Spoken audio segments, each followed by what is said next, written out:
a ver cómo nos va. Así que quiero empezar por contarles cómo está estructurada esta presentación.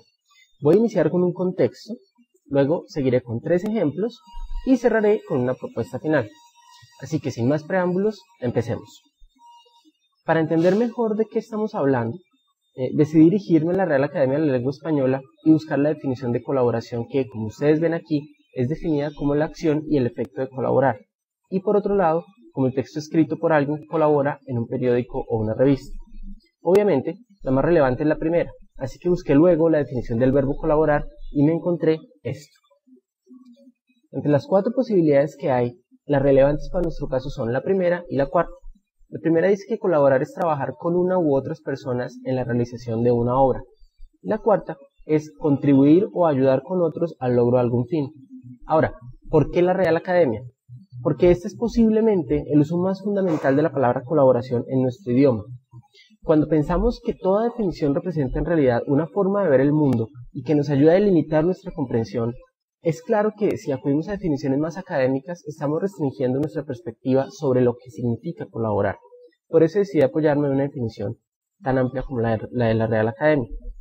Ahora, al pensar en la idea de proyecto colaborativo, me remití a lo que aparece en la red de proyectos colaborativos del portal Colombia Aprende, en donde se menciona que el objetivo principal de un proyecto es resolver un problema previamente identificado en una realidad educativa, aprovechando los recursos disponibles y considerando las condiciones impuestas por la tarea a desarrollar y por el contexto.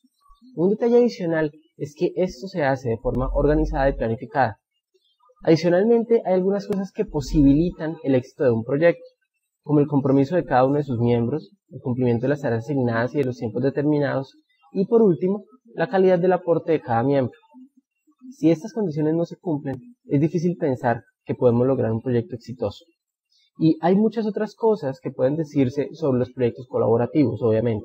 Probablemente ustedes saben mucho más sobre ello y están escuchando más al respecto en este evento, así que no es mi intención detenerme en este tema. Simplemente quise traer algunos referentes muy generales que no desconocen todas las concepciones teóricas al respecto. Pero lo que quisiera compartir con ustedes ahora es la forma en la que entiendo el tema, desde un rol muy particular que estoy jugando en este momento. Resulta que estoy como estudiante en la Universidad Federal de Río de Janeiro y me he encontrado en diversas oportunidades con profesores que hablan acerca del trabajo colaborativo y cooperativo. Al final, siempre nos indican que conformemos un grupo de trabajo y que desarrollemos un proyecto o un trabajo específico.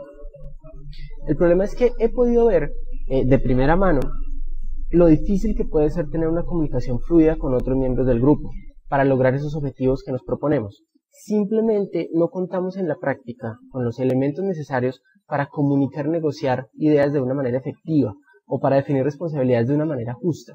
Pareciera que no estamos entrenados para ello y al final terminamos dividiendo el trabajo e integrándolo un día antes.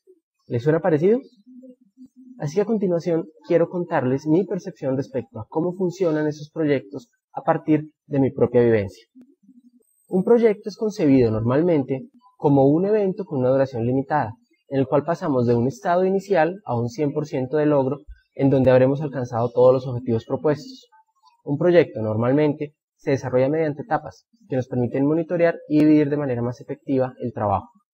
Los proyectos colaborativos son realizados por grupos de personas que pueden estar dispersas geográficamente o no y que trabajan de manera colaborativa o cooperativa en el desarrollo de los objetivos del proyecto.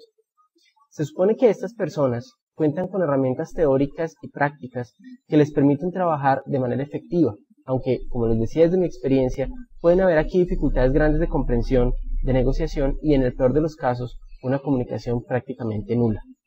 Curiosamente, los profesores no suelen dar ninguna orientación frente a este tipo de situaciones.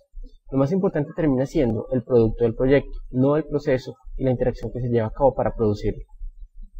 Dos personas no tienen que estar necesariamente en el mismo espacio geográfico. Esta persona y esta otra pueden ser representantes de comunidades que, a través de la tecnología, trabajan de manera conjunta. Esos son proyectos colaborativos de mayor escala, con un alcance más global. Vale la pena recordar aquí que estamos hablando de proyectos colaborativos de aula. Entonces, supongamos que haciendo seguimiento al desarrollo de un proyecto, encontramos que el nivel de logro de sus objetivos al terminar fue del 80%. Algo curioso en muchos de estos proyectos de aula es que cuando se llega al final del proyecto, en este caso al 80%, el grupo de personas que lo desarrolló tiene un producto para mostrar a un observador que lo va a evaluar desde afuera y que va a emitir un juicio sobre el logro que tuvieron. Este personaje, usualmente un profesor, termina observando el logro y asignando algún valor, cualitativo o cuantitativo, al desempeño del grupo. Esto no desconoce procesos de autoevaluación o de coevaluación. En el mejor de los casos, quienes desarrollan el proyecto observan el proceso que vivieron y se preguntan por qué solo llegaron hasta un 80%. Alguno de ellos podría incluso preguntarse qué faltó para llegar al 100%. Pero en todos los casos, cuando el plazo del proyecto termina, así se haya llegado solo al 80%, se asume que el proyecto se acabó y que es hora de pasar a un nuevo proyecto. Lo que quiero proponer es que es necesario que desarrollemos la capacidad de mirar más allá del aparente final del proyecto y más allá de su aparente inicio. ¿Por qué es importante esto? Porque los problemas y retos que tenemos que enfrentar en nuestra sociedad y en nuestro planeta azul son de largo alcance. No son cosas que tienen un inicio claro y un final determinado, que se debe lograr en cierto tiempo, sino que van a estar en permanente construcción. Desde mi punto de vista, ese es un mensaje que es necesario que enviemos a nuestros estudiantes. Tenemos que pensar la colaboración de manera distinta y tenemos que pensar los proyectos de una manera distinta, por fuera de las limitaciones de tiempo que solemos crear. Como profesores tenemos la responsabilidad de desarrollar esa mirada de largo plazo, que nos permita tener una perspectiva de mucho más alcance. La tecnología puede jugar un papel muy importante en este entorno. Lo que quiero mostrar a continuación son algunos ejemplos de cómo algunas herramientas de las llamadas Web 2.0 pueden ayudarnos a pensar sobre la colaboración y sobre los proyectos de una manera diferente.